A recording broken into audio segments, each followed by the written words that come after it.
Halo, ini masuk akal. Saya Aryo Bimo. Kita mulai dari pertanyaan paling sederhana. Kapal-kapal terdampak dinamika di Selat Hormuz. Konflik memanas. Apa dampaknya ke Indonesia? Apakah BBM kita aman? Pertanyaan ini bukan hanya wajar, ini pertanyaan yang masuk akal. Karena Selat Hormuz bukan jalur biasa. Dalam dunia energi ada istilah penting, choke point energi dunia. Artinya, titik sempit yang menjadi jalur utama distribusi energi global.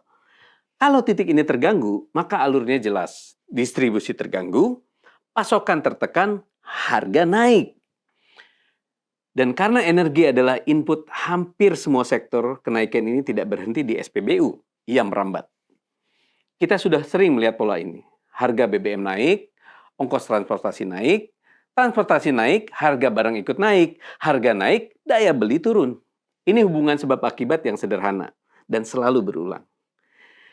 Karena itu, ketika Selat Hormuz terganggu, kekhawatiran publik sebenarnya sangat rasional. Tapi sekarang kita lihat fakta yang terjadi. Di banyak negara, setiap gangguan energi global langsung terasa. Harga bergerak cepat, tekanan langsung dirasakan masyarakat. Sementara di Indonesia, dampaknya relatif tertahan. Di sini kita perlu berhenti dan mulai berpikir. Kalau penyebabnya sama, kenapa dampaknya bisa berbeda? Jawabannya ada di satu konsep. Shock absorption capacity. Kemampuan negara untuk menyerap guncangan. Artinya begini, krisis tetap ada, tapi dampaknya tidak langsung jatuh ke masyarakat. Ada lapisan peredam. Dan peredam itu bukan sesuatu yang muncul tiba-tiba. Ia dibangun. Yang publik lihat, kapal terdampak, konflik meningkat, berita menegangkan. Yang publik tidak lihat, upaya yang jauh lebih besar dan ini penting untuk dipahami secara kausal. Karena tanpa intervensi, rantai dampaknya akan langsung terjadi. Maka, negara melakukan banyak hal sekaligus. Mengalihkan sumber impor dari wilayah yang terganggu, menghitung ulang kebutuhan energi secara real time, menjaga cadangan agar tidak terjadi kekosongan, mengatur distribusi ke seluruh wilayah Indonesia, mengkoordinasikan BUMN dan kementerian terkait, dan menjaga jalur diplomasi tetap terbuka. Ini bukan satu tindakan, ini rangkaian tindakan yang saling terkait, dan semuanya bertujuan sama, memutus rantai dampak sebelum sampai ke masyarakat. Masuk akal. Jadi ketika hari ini dampaknya belum terasa besar, itu bukan berarti ancamannya kecil. Tapi karena intervensinya bekerja. Dan di titik ini kita masuk ke lapisan berikutnya. Kenapa intervensi ini bisa terjadi? Karena ini bukan reaksi spontan. Ini hasil dari policy design. Desain kebijakan yang sejak awal sudah mengantisipasi satu hal. Bahwa dunia tidak selalu stabil.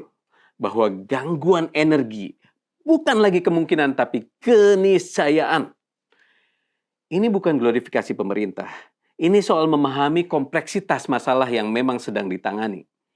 Karena tanpa itu, kita akan menilai sesuatu yang kompleks dengan standar yang terlalu sederhana. Presiden Prabowo Subianto memberikan arah yang jelas bahwa respon terhadap krisis tidak cukup jangka pendek. Harus memperkuat struktur jangka panjang. Dan itu terlihat dari arah kebijakannya.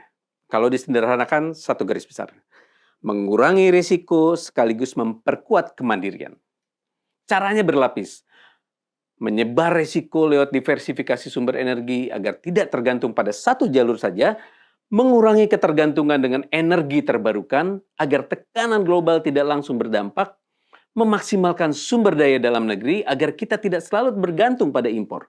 Dan mengendalikan konsumsi agar tekanan permintaan tidak memperparah situasi.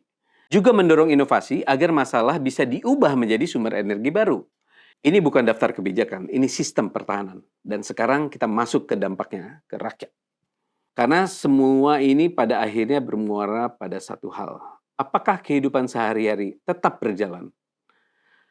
Kalau tidak ada peredam, harga BBM naik, ongkos naik, harga pangan naik. Dan yang paling terdampak, mereka yang hidup dari penghasilan harian.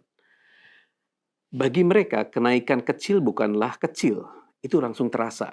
Jadi ketika dampak itu bisa ditahan, yang sebenarnya ditahan bukan angka, tapi tekanan hidup. Masuk akal. Sekarang kita lihat dimensi lain.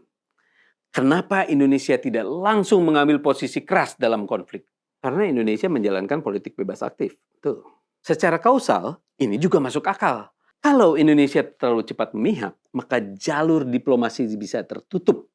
Kalau jalur tertutup, maka akses energi bisa terganggu. Jadi sikap yang terlihat tidak keras justru bisa menjadi bagian dari strategi menjaga kepentingan nasional. Tapi di ruang publik, sering yang muncul narasi berbeda. Narasi yang didorong oleh ekspektasi emosional.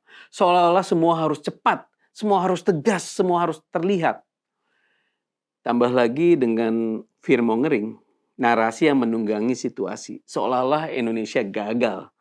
Bahkan dikaitkan dengan program lain seperti MBG. Padahal secara kausal, ketahanan energi dan ketahanan pangan saling terkait. Krisis energi, biaya produksi naik, harga pangan naik. Maka menjaga pangan adalah bagian dari mitigasi dampak energi.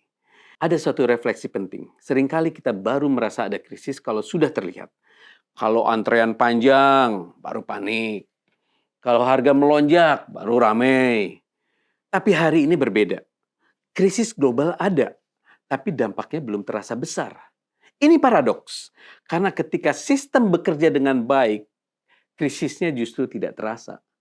Lalu pertanyaannya, apakah karena tidak terasa berarti tidak ada kerja? Atau justru karena ada kerja, maka krisisnya tidak terasa? Mana yang lebih masuk akal? Stabilitas itu bukan berarti tidak ada masalah, tapi masalahnya berhasil dicegah sebelum menjadi krisis. Sekarang kembali ke kita. Sebagai rakyat, kita juga bagian dari sistem itu. Gunakan energi secara bijak, kurangi pemborosan, jangan ikut menyebarkan kepanikan. Karena dalam krisis, kepanikan bisa menjadi akselerator masalah. Presiden sudah memberikan arah bahwa dunia tidak stabil dan kita harus siap. Pilihan kita sederhana, mau ikut memperkuat atau menambah tekanan. Selat Hormuz mungkin jauh, tapi dampaknya nyata. Dan kalau hari ini Indonesia masih relatif stabil, itu bukan karena krisisnya tidak ada, tapi karena ada sistem yang bekerja. Ada desain kebijakan yang berjalan, ada intervensi yang memutus rantai dampak, dan ada resilience masyarakat yang menjadi lapisan terakhir ketahanan itu sendiri.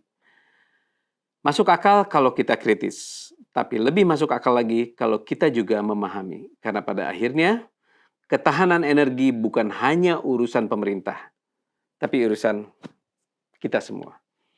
Saya Aryo Bimo, mari masuk akal.